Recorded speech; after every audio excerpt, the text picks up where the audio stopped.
Bueno, pues hemos asistido a unas conferencias muy buenas, muy instructivas, desde diferentes puntos de vista, que estoy seguro que a todos nos ha ayudado a comprender este tema tan importante que es la psicología, que en realidad sabemos que forma parte fundamental de los 3 factores de la revolución de la conciencia.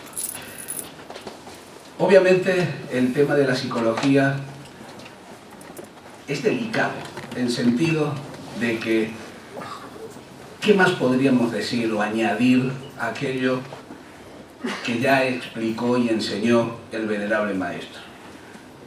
Quizás vosotros, al igual que yo lo he hecho antes de conocer esta enseñanza, leía libros y os puedo asegurar que nunca encontré una enseñanza tan directa donde todo estuviese servido en una bandeja, listo para ser asimilado. Muchas teorías, muchos puntos de vista, pero nadie como el maestro Samael ha explicado la síntesis del camino que a nosotros nos lleva, siempre que se lo realice, a la autorrealización. Obviamente aquí hay personas, instructores, inclusive estudiantes que llevan muchos años y están muy curtidos en esto de la comprensión de nuestros defectos. Por esta razón quiero sí aclarar un pequeño punto. Y es que quizás estos puntos de vista que vamos a exponer ahora, quizás estén dirigidos para aquellas personas que están comenzando, porque aquí hay de todo, personas que llevan muchos años y personas que también hace poco que han entrado en la institución. Y si de alguna manera nos puede aclarar un punto, cualquiera que sea, a quienes llevamos ya nuestros años, bienvenido sea. Hemos titulado esta conferencia Meditación en la muerte del yo. Sin duda iremos viendo algunos pasos, puntos de vista, que todos podemos reflexionar en algún momento, pero es bueno que entendamos que nunca debemos mecanizar este tipo de meditación. En realidad ninguna, pero obviamente hacer que punto 1, punto 2 y punto 3, eso cae en un ridículo. Porque cualquier punto de los que podamos enfocar ahora aquí, por sí solo podría ser motivo también de una reflexión. Nosotros podríamos comparar a nuestra psicología con un árbol gigantesco, es decir, pues un tronco común que tiene raíces antiquísimas, muchas ramas, millares de hojas que podrían representar perfectamente a nuestros agregados psíquicos. Están adheridas profundamente a las zonas más oscuras de nuestra psiquis y dijéramos que representan a nuestros yoes, pendencieros, gritones, orgullosos, bebedores, lujuriosos, celosos, cobardes, criticones, caprichosos, iracundos, envidiosos, rencorosos, y podríamos estar un buen rato echando flores sobre estos personajes, ¿verdad? Pero es imprescindible reconocer estas raíces, esas ramificaciones y estas hojas. Sabemos que toda luz proyecta su sombra. A mayor luz, mayor sombra. Y sabemos también que todo ser humano tiene una parte de su cuerpo que es el sacro. Se le llama sacro porque es el hueso sagrado en la base de la columna vertebral. Por algo recibe el nombre de sagrado. Ya el venerable maestro Samael nos aclara que las fuerzas de la luz y las tinieblas se combaten precisamente en ese punto, donde las energías o suben o bajan.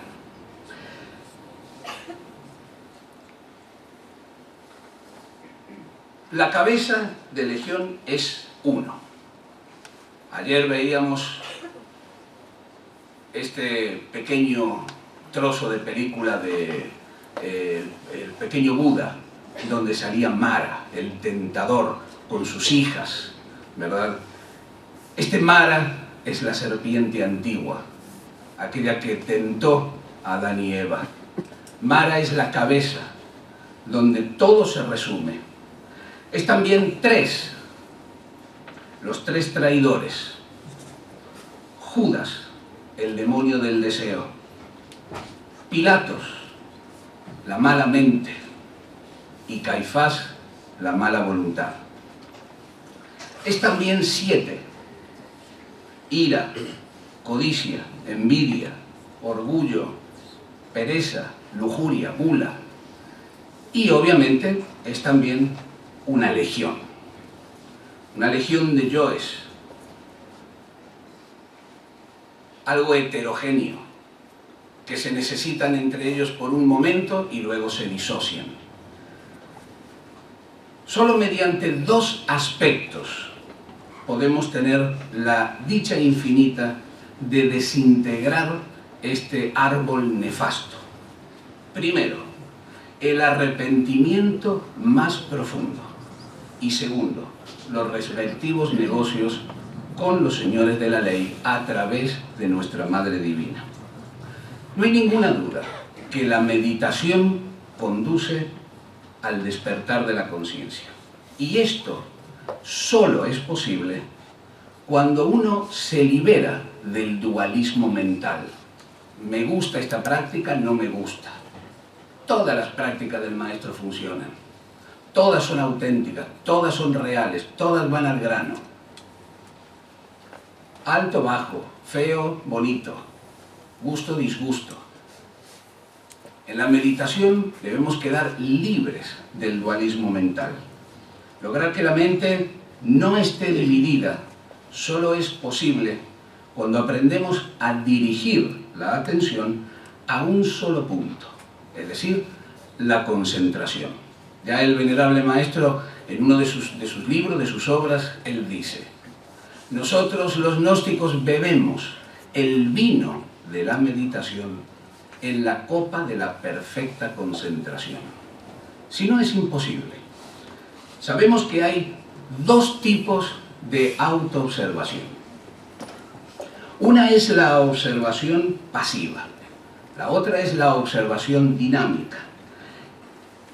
En la observación pasiva, nosotros, al llegar el momento en que nos disponemos a hacer una pequeña relajación o gran relajación, o como le llamemos, simplemente recordamos que a tal hora del día algo sucedió. Si a las 3 de la tarde tuve algún problema con un amigo, con una amiga, en el trabajo, algo familiar, uno quiere relajarse, pero trae un recuerdo un poco vago. Esa es la observación pasiva. Pero no somos conscientes de lo que ha sucedido en ese momento, simplemente lo recordamos. En la observación dinámica,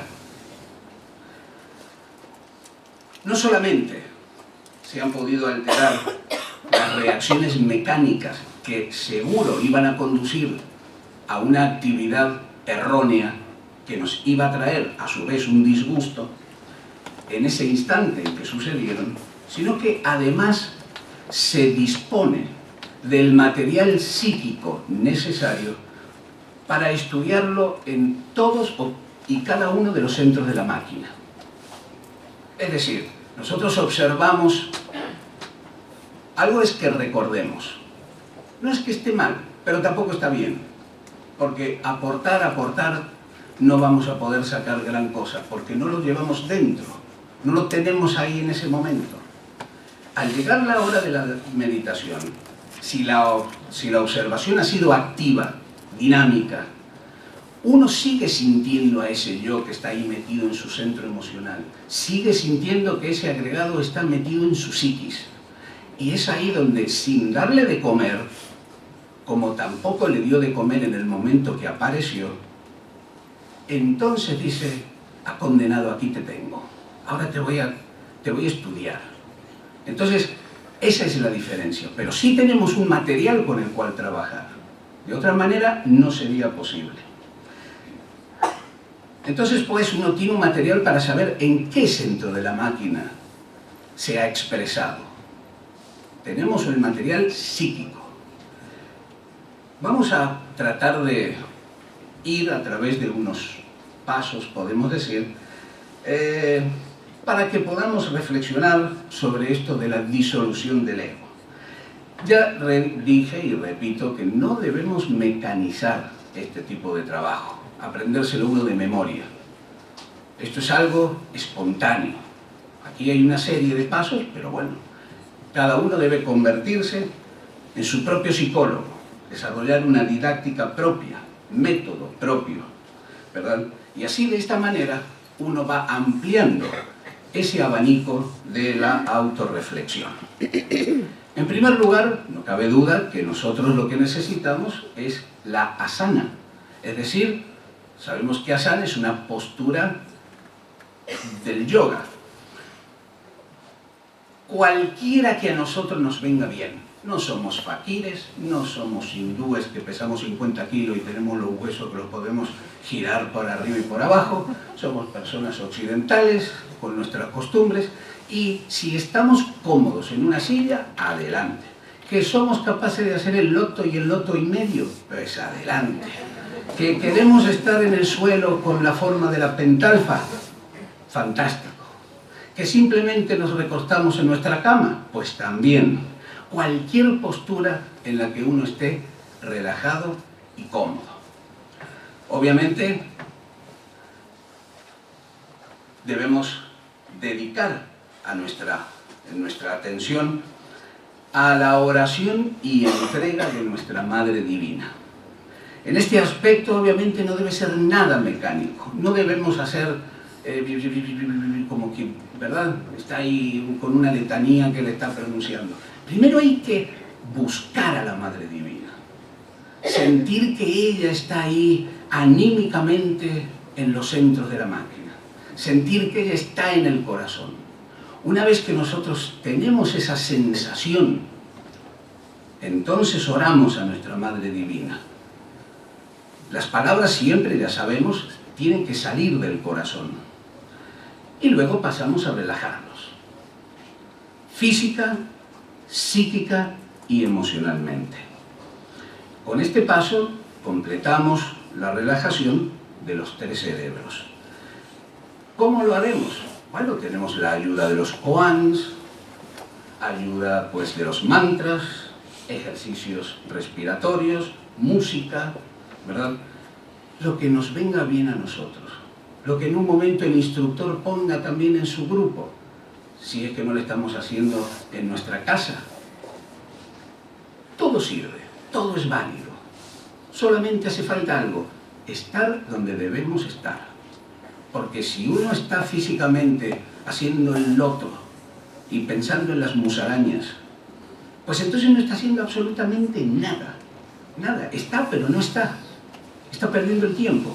Entonces es importantísimo que uno aprenda ante todo a imaginar, que es ver conscientemente, y a poder concentrarse en eso que uno ha imaginado.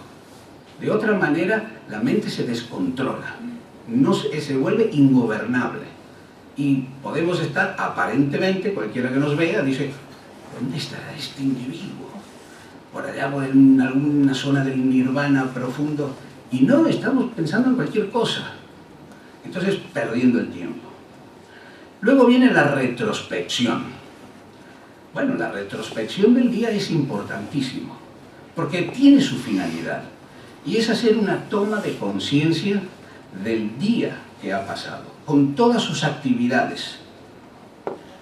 Cosas que hemos vivido ahora, recientemente. Porque la retrospección hace algo maravilloso, y es que nos ayuda a ordenar los pensamientos. Vosotros habréis experimentado que cuando uno quiere hacer una meditación y se pone sin más, bueno, hace unos primeros pasos, la postura se va relajando, pero si la mente no la hemos empezado a trabajar para que verdaderamente esté relajada, viene un pensamiento, viene otro, de cosas del día. Es decir, sabemos que el yo se apodera de la mente y no hay ni orden ni fundamento. Entonces puede ser cualquier pensamiento. Pero si nosotros hacemos esa retrospección diaria, uno puede notar que los pensamientos han bajado, que los hemos ordenado y hemos ido a través del día, a la inversa, hemos ido extrayendo los momentos importantes para poder trabajarlos. Entonces viene luego la reflexión. Para que la reflexión dé sus frutos, uno ante todo tiene que hacerse consciente del estado de ánimo que tiene. Porque, bueno, pues uno tiene que observar la mente y la emoción. Es la relajación de los tres cerebros, los 5 centros, pero los 3 cerebros. Si nosotros ya hemos relajado el primer cerebro, motor instintivo sexual, ¿verdad? Que ese es el que queda ahí relajado, nos queda ahora mental y emocional. Entonces, uno tiene que observar la mente y la emoción. Porque si no, no se puede profundizar en la comprensión del defecto.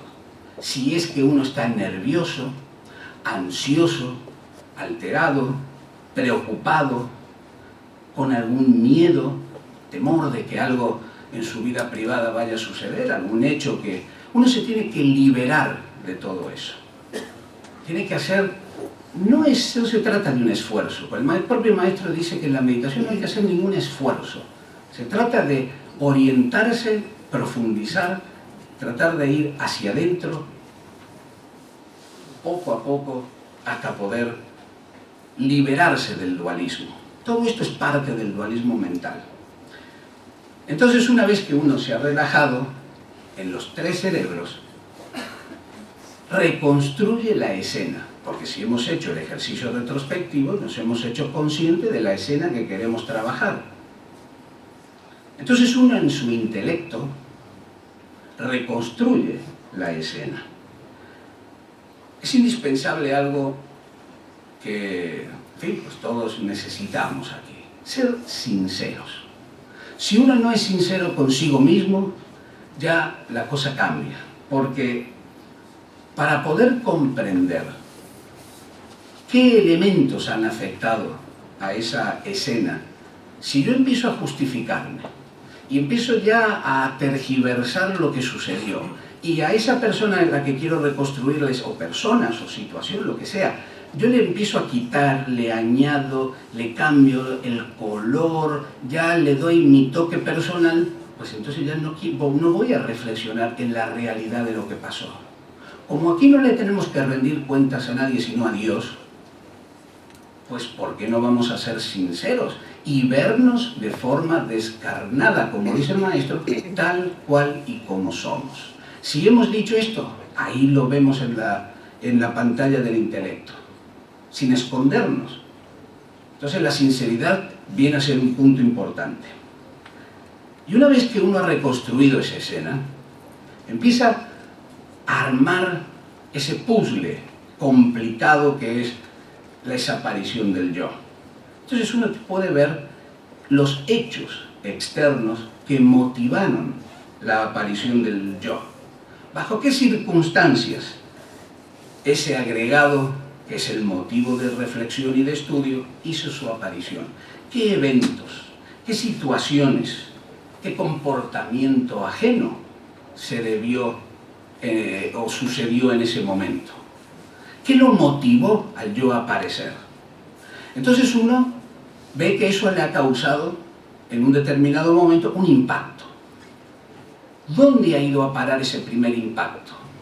Es decir, ¿a qué centro de la máquina o en qué centro de la máquina ese yo tuvo mayor influencia?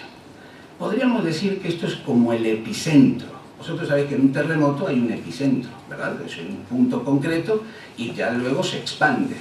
Bueno, supongamos que nuestro cuerpo físico tiene ese epicentro. ¿Fue en el emocional? ¿Fue en el mental? ¿Ha sido una reacción instintiva, brutal? ¿Cómo aparece? ¿Cómo se expresó? A través del pensamiento, la palabra y la acción. Esto nos lleva a tratar de comprender los estados interiores equivocados. Porque, claro, si uno estaba donde debía estar, en su autoobservación, y había aplicado también la observación activa, seguramente el yo no se expresó hacia afuera. Lo sigue sintiendo, con toda su crudeza, su dolor, pero se lo reserva para estudiarlo luego. Pero en este momento uno puede ver cuál fue la reacción, es decir, el estado interior que uno tenía. Entonces, pues, el yo tuvo una expresión hacia el exterior. Y si la tuvo, se debió exclusivamente a un determinado estado interior nuestro. Identificación, fascinación, efigies mentales, preocupaciones, representaciones, recuerdos, tentaciones, rencores. Aquí vemos lo que dice el maestro cuando alguien golpea la puerta. ¿Quién es? Soy yo. Sí, pero ¿cuál? ¿Cuál de todos? ¿Verdad? Es que es una realidad. Entonces así vamos profundizando y vemos el daño hacia el interior. ¿Qué daños nos causa en nuestro interior? Uno tiene que hacerse consciente de que este agregado siempre no es nuestro amigo, es nuestro peor enemigo. Entonces, pues, nos causa estancamiento, descenso en el nivel de ser, fortificación de otros agregados, aparte de ese, creación de nuevos yoes, involución, karma, dolor. Muchos yoes nos meten en karma, ¿verdad? Nosotros pensamos que uno está libre de todo eso, y no es así. ¿Por qué? Por lo siguiente. Y es que también tenemos que observar los daños que causamos hacia el exterior. Uno tiene que entender que el yo psicológico es una máquina de destruir. Es un destructor. Entonces, pues, es el destructor interno que uno lleva. Es comprensible, entonces, que en su afán de destruir, también, no solamente a nosotros, sino a los demás. Los quiere destruir todo. Anímica, emocional, física, psicológicamente. El yo quiere apoderarse de todo, lo de dentro y lo de fuera. Entonces, a veces no nos damos cuenta, pero de forma inconsciente nosotros, con nuestras actitudes, nuestras palabras, nuestras reacciones, causamos mucho daño a las personas que nos rodean. Le causamos mucho dolor. Entonces, pues, uno tiene que entender que estamos siendo vehículos de un agregado que no va a parar hasta lograr la mayor destrucción posible. En esos estados podemos considerarnos, sin lugar a duda, portadores del dolor. Claro, ¿esto a qué lleva? A una charla interior. Después que el ego se ha manifestado, este queda ahí en la psiquis, en la mente, resonando. Todos hemos vivido esto. Es imposible que uno no lo haya vivenciado. Se queda en la mente, seguimos hablando, manteniendo la misma conversación. Esa conversación que solamente es nuestra. Ese es el Barrabás interior, ¿verdad? Todos los delitos inconfesables. Pero en todo caso, ahí está la conversación. Ahí está esa maquinaria de robar energía mental, psíquica, ¿verdad? Entonces, a veces esta charla interior se vuelve francamente insoportable. Y claro, así nos vamos dando, como se dice vulgarmente, manija, ¿verdad? Para seguir, nos vamos como autocompadeciendo, y entonces en nuestra mente una y otra vez se repite la charla, la conversación, que nunca es la misma. Siempre viene acompañada de mucho cariño por nuestra parte hacia nosotros mismos. Entonces, pues, el yo, ¿qué hace? Pues el yo presenta una falsa luz, algo que fascina y nos conduce al sueño de la conciencia, porque nos estamos creyendo la historia del ego. Ahora bien, es cierto que cuando uno tiene un defecto, digamos que puede ser un determinado yo psicológico que influya sobre aspectos que se valgan de cosas externas, por ejemplo el alcohol, las drogas. Claro, eso te destruye físicamente, ¿verdad? Pero el yo, si viéramos al yo tal cual y como es, el yo no te puede pegar. El yo no viene con un cuchillo en el mundo físico y te lo clava. Entonces, ¿cómo hace el yo para herir, para causar daño? Muy sencillo. Ayer se mencionó esto también y creo que fue Bartolo el que habló sobre esto, dio una referencia. El yo hipnotiza. Y entonces en la psiquis te dice algo como, pero ¿cómo me vas a dejar? Pero si yo te he alimentado, yo te he dado de comer, yo soy tu padre, yo soy tu verdadera razón de ser. Tú eres yo, yo soy tú. Y entonces esa razón es la que a nosotros nos lleva al error. El yo hipnotiza. El arma del yo es el hipnotismo. Por eso, nosotros hacemos mal si creemos que lo que nosotros pensamos en un momento dado, lo que sentimos, se debe a un funcionalismo de la conciencia. Como diciendo, sé que pienso esto, pero es que yo tengo razón. Pensamos que la totalidad de esos pensamientos somos nosotros mismos, que forman parte de nosotros. Entonces uno crea un estado interior negativo. ¿Y en qué se convierte esta charla interior? Se convierte en la canción psicológica. Claro, la canción psicológica tampoco se queda tranquila dentro de nuestra psiquis, ¿verdad? Se vuelve obsesiva y uno repite y otra vez la misma historia.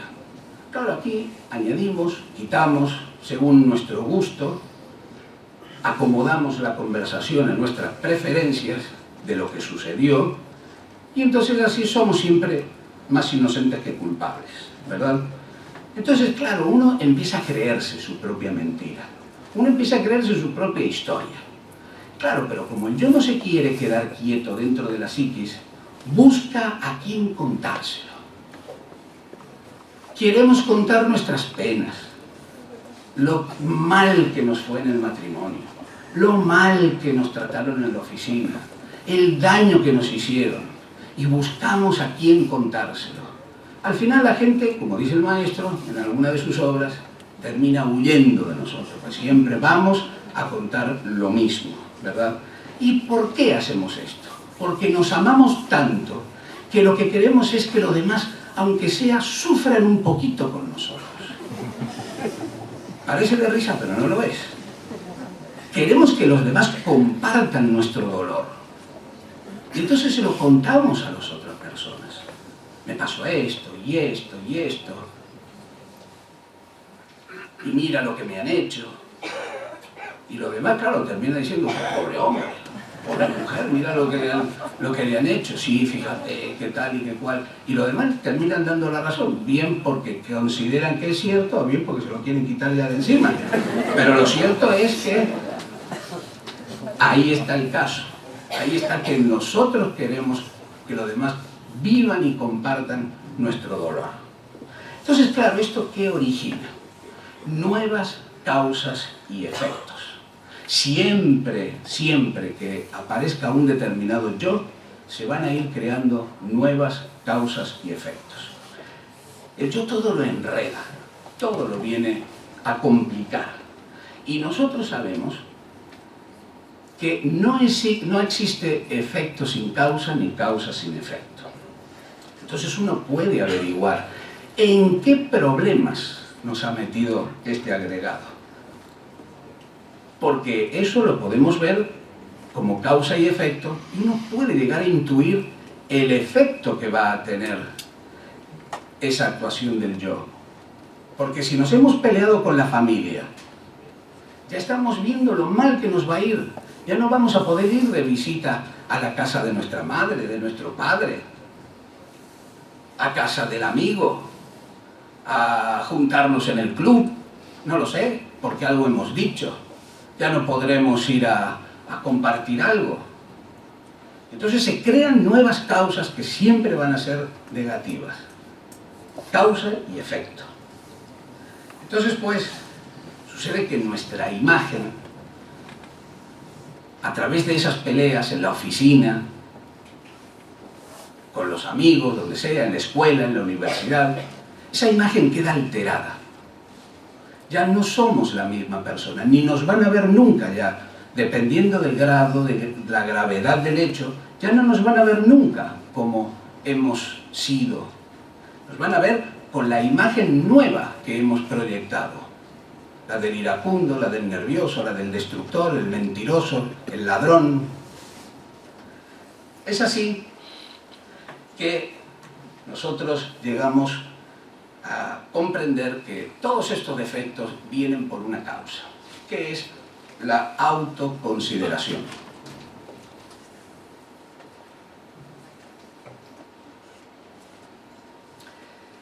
Sin duda la puerta de entrada de todo defecto es la autoconsideración.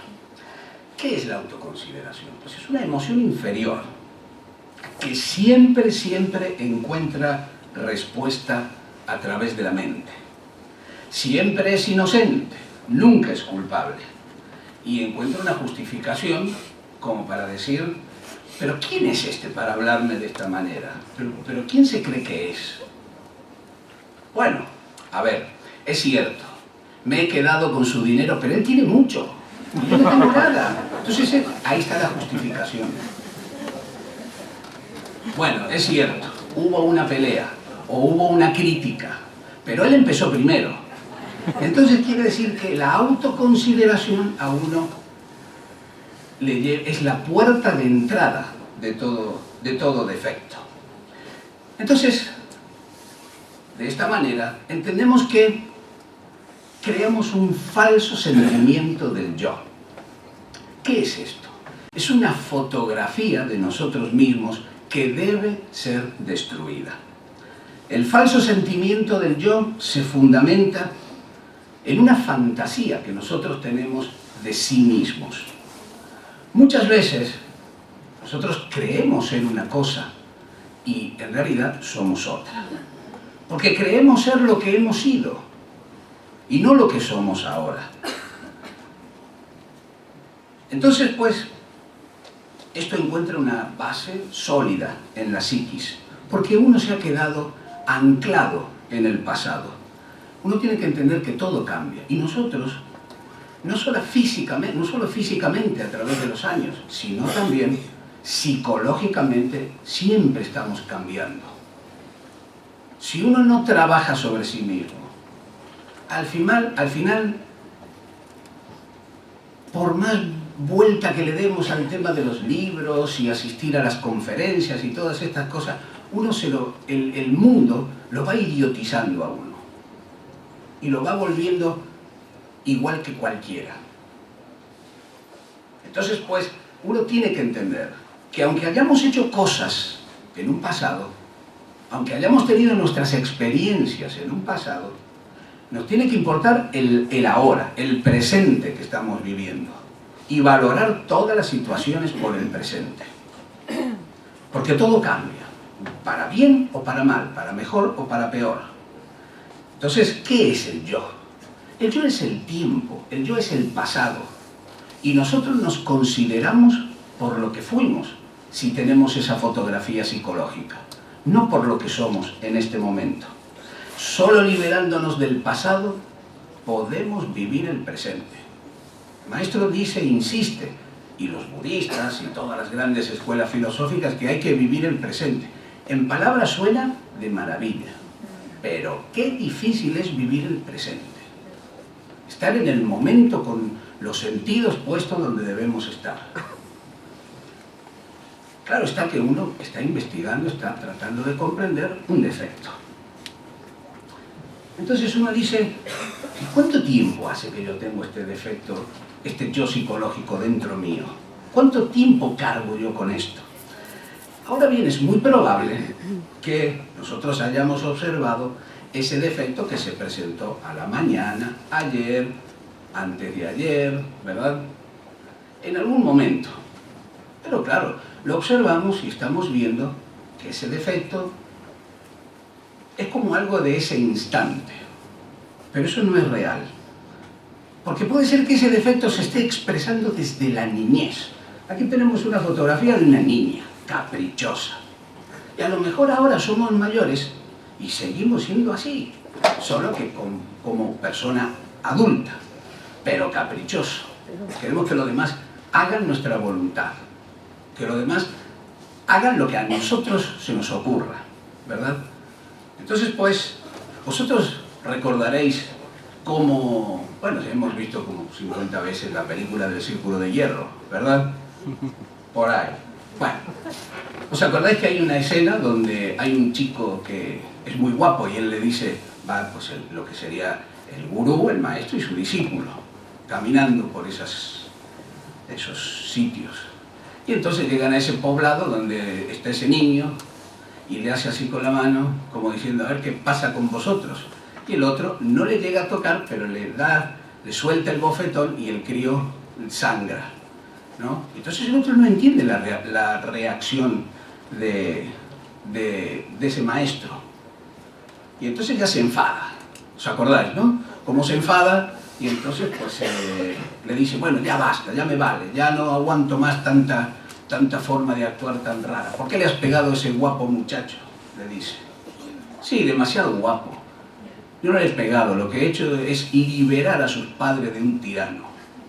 Y si liberamos a los padres de un tirano desde pequeño, al niño le estamos haciendo un gran favor. No hay que pegar a los niños, pero hay que educarles para hacerles entender de que esa tiranía caprichosa que tienen en este momento, cuando sean adultos o mayores, en el colegio, con los amigos, les va a pasar factura, porque no los va a aguantar nadie. Y van a cometer muchos errores. Entonces, ¿desde cuándo tenemos nosotros? ¿Estáis entendiendo lo que digo? ¿Desde cuándo cargamos nosotros este defecto? Entonces, claro, uno puede decir, bueno, esto viene de la niñez o viene de acuerdo a ciertas circunstancias que comenzaron en una época de mi vida, etc.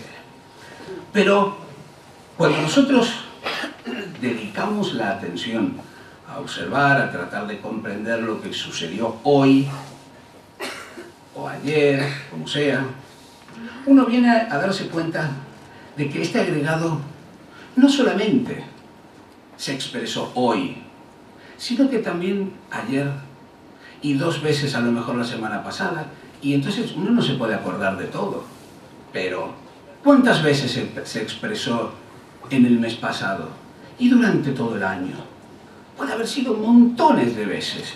Entonces uno puede trabajar la continuidad que este agregado tiene en nuestra psiquis, porque se presenta muchas veces. Entonces eso significa que este yo forma parte de nuestra vida, de nuestras actividades más comunes. Entonces, claro, uno dice que yo tengo este defecto. ¿Y este defecto qué tiene dentro? Tiene parte de nuestra esencia, que es por lo que vale la pena luchar. Entonces el yo tiene parte de nuestra conciencia. Sabemos que la esencia, la virtud de la esencia que tiene atrapada el yo, es lo opuesto a lo que representa el ego. Si es lujurioso, tendrá pues atrapada la virtud de la castidad. Si es de la ira, pues tendrá atrapada la virtud de la mansedumbre. Y así, eso lo sabemos, ¿verdad? Pero bien vale la pena hacernos conscientes de eso por lo cual estamos luchando, porque no se trata únicamente de destruir el ego, sino también de hacernos conscientes de qué es lo que uno está ganando. Entonces, pues, podemos entender que aquí se presentan 2 fuerzas, una centrífuga y otra centrípeta. La fuerza centrífuga es como la de la lavadora, que va desde el centro a la periferia. Esa es la fuerza que hace digamos, el ser. El ser desde el núcleo, desde la unidad, se expande a través de todas las partes del ser. Nosotros vamos desde la periferia a la unidad, si es que vamos, pero de eso se trata, desde fuera hacia adentro. Entonces, pues, cuando uno entiende, comprende, destruye, es capaz de destruir el ego, recuperar esa esencia queda instalada en una de las diferentes partes del ser.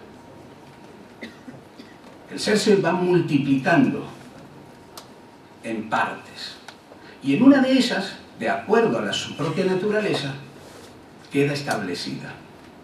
Por eso el maestro dice que la autorrealización es autorrealizar todas y cada una de las partes autoconscientes del ser. Entonces, esa virtud, ¿a dónde va a parar? Va a parar a una determinada parte de nuestro ser. Claro, uno dice, bien, yo acepto, tengo esta virtud, quiero luchar por recuperar esta virtud de la conciencia. Entonces uno puede ver cómo sería mi vida sin este agregado. No podemos tener la certeza de que nuestra vida vaya a ser de tal o cual manera, pero con un poquito de intuición uno puede imaginar de forma más o menos consciente los beneficios que nos traería a nosotros liberarnos de este peso. Entonces uno puede reflexionar, digamos, qué cambios habría, qué implicaría en nuestra vida la desaparición de este yo psicológico, de esta virtud. ¿Cómo actuaría en nosotros y en nuestro alrededor esta virtud? Nuevas situaciones positivas, causas y efectos distintos, ¿verdad? Recordemos, por ejemplo, lo que dice el maestro de los paracaidistas en su libro de la psicología revolucionaria, ¿verdad? ¿Os acordáis todos de eso? ¿Ah?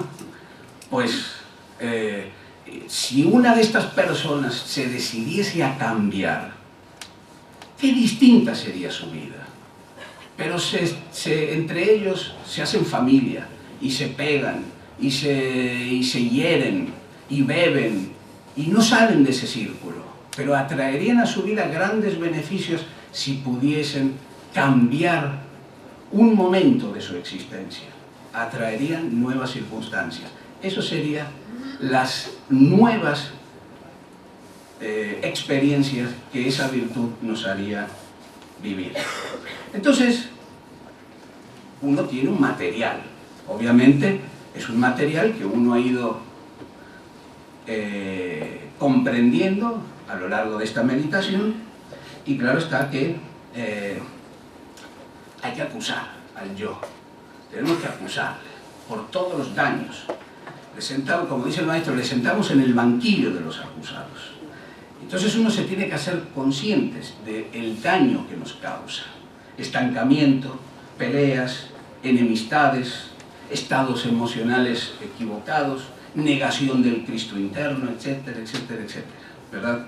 El yo es una persona completa y vive en nuestra mente, controla toda la máquina. Y nosotros pensamos que el yo es una persona completa que se parece a nosotros. Me voy a tomar una pequeña libertad, ¿sí? Para que cada uno entendamos la seriedad de esto. No voy a contar ninguna cosa que sea personal para que luego no se diga que uno viene aquí a contar cosas propias. Pero sí voy a comentar algo de cuando estuve en otro país. Había una persona chico, que tenía una gran facilidad para el desdoblamiento. Y yo sabía que lo que él decía era cierto. Entonces, un día, le veo por la mañana, porque se le invitó a quedarse ahí en la asociación, ¿verdad?, para que pasara unos días, vivía en otra ciudad, y resulta que le veo muy serio.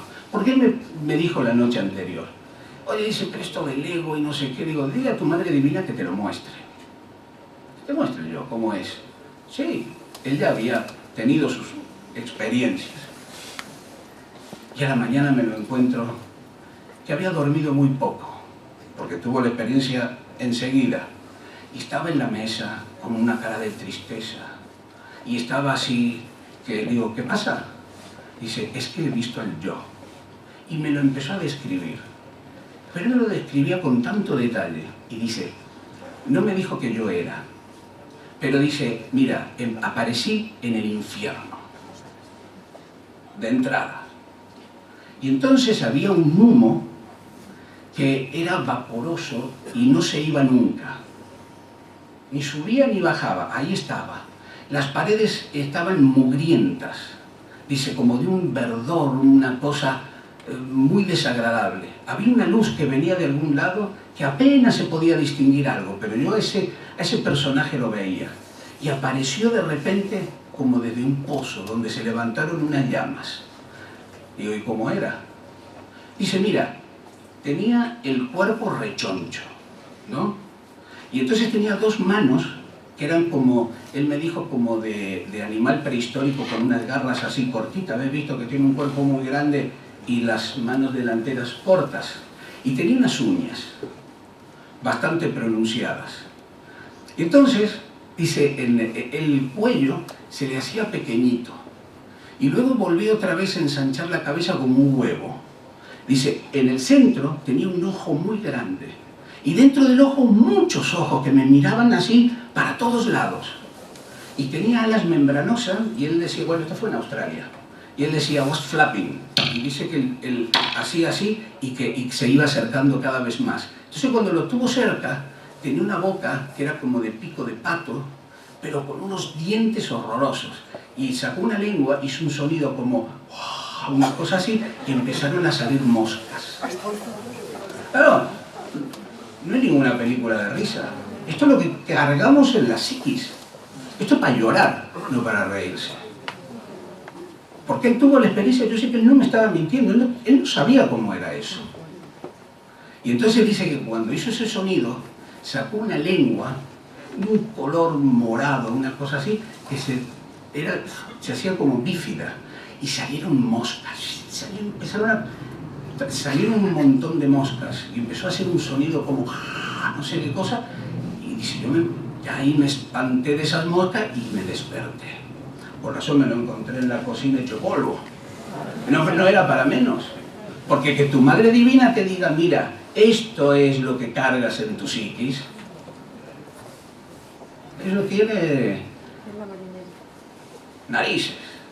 Que nosotros tengamos esas cosas tan horribles dentro. Por eso dice el maestro, si el ser humano se pudiera ver de cuerpo entero tal cual y como es, quedaría perfectamente loco.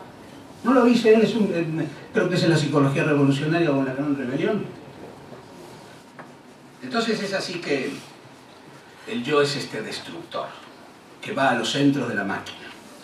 Y claro está que, ¿qué necesitamos nosotros? Necesitamos el arrepentimiento para poder consultar al corazón tranquilo. El arrepentimiento más profundo es esa señal inequívoca de que vamos por el camino de la comprensión. ¿El arrepentimiento qué es? Es un chispazo que viene al corazón. El íntimo intenta advertirnos del error. Él quiere sacarnos de ese estado emocional del error y hace que uno se sienta compungido, que sienta dolor, arrepentimiento. ¿Quién es este? Es el mismo Tonatiuh que los antropólogos han malentendido pensando que buscaba sangre y venganza. No entienden nada. Tonatiuh en el calendario azteca es aquel que oprime con el tigre de sabiduría, es el que oprime con sus garras el corazón de su propia criatura, del iniciado, para que sienta el dolor. ¿Para qué? Para que pase por las crisis emocionales, que es el único medio por el cual el yo puede empezar a destruirse. ¿Por qué? Porque ese es el precio que hay que pagar. Aquí no hay dólares, ni euros. Aquí es dolor. Con dolor se pagan los errores. Si la Madre Divina ve que uno no siente ese arrepentimiento y ese dolor, no elimina el yo. Entonces uno tiene que tener la clave de que el arrepentimiento es la llave maestra que a uno le va a llevar a saber si está por el camino o no correcto. Porque cuando uno no siente nada, cuando uno permanece indiferente después de haber analizado su defecto, es señal de que no ha comprendido a ese yo en cuestión. ¿Y esto a qué se debe? A que ha analizado el defecto como algo externo. No se ha dado cuenta de que él es el centro del tema, que uno tiene que profundizar en algo, que es precisamente lo que más nos duele, en aquello que se debe romper en la psiquis, en aquello por lo que uno tiene que pasar. En definitiva, el tipo de autoconsideración que ha abierto la puerta a ese agregado, ¿verdad? Y que nos imposibilita para poder pedir perdón a la gente, para aceptar el punto de vista ajeno, para colaborar con lo inevitable, para quebrantar el falso sentimiento del yo que cada uno lleva dentro, para liberarnos de nuestra propia fantasía, lo que sea. Una vez, estando en Grecia, cuando llevábamos ahí el grupo, había un instructor que estaba comenzando pues con su hijo, 12, 13 años tenía el niño. Y entonces, pues la primera vez que le explicó sobre el ego, el niño se sentó en la sala de su padre, ahí con los demás, y le explicó. Esa noche el niño tuvo una experiencia. Y le dice, mira papá lo que he soñado. Yo tenía que ir a rescatar a una princesa como en los cuentos, y tenía una espada. Entonces había un dragón, y cuando me acerqué al dragón, le clavé la espada, pero lo sentí yo aquí dentro. El dolor. ¿Y eso cómo puede ser? Entonces, vos lo entendéis, ¿verdad? No hace falta explicarlo. Ese que estaba matando era a sí mismo, pero en ese caso le habían dado la información correcta. Porque si nosotros vemos al yo como ese yo que está ahí, y no como eso que yo llevo dentro, eso que he creado, entonces nunca lo vamos a comprender. Y una vez que uno va comprendiendo, que ya dice el maestro que la comprensión es elástica, obviamente tenemos que apelar a nuestra divina madre Kundalini, la madre muerte en su tercer aspecto. Es el trabajo con nuestra bendita madre. Esto es indispensable en la meditación. Uno le tiene que suplicar a ella que con ese poder flamígero elimine, vaya desgastando, eliminando a ese defecto, tanto durante la meditación como durante la cópula química, en el trabajo con la novena esfera. De esta manera podemos tener una orientación, y esto es eso, nada más, una orientación. A lo mejor hay aspectos que vosotros, muchos de vosotros, que lleváis bastante tiempo, diréis, bueno, pues yo hago profundizo en otros aspectos. Sin duda, sin duda. Simplemente es una orientación, como digo. Pero en todo caso, esto no hay que repetirlo. Que cada uno con su propia técnica, o como sea, o con las enseñanzas propias del maestro. Pero si uno necesita dedicar una meditación entera solamente a ver cómo trabajan sus defectos, o ese defecto en todos los centros de la máquina, pues la dedica. No tiene por qué empezar y terminar. Eso es ridículo. Como si quiere ver el daño que el yo causa hacia el exterior, lo que sea. Entonces, de esta manera, pues vamos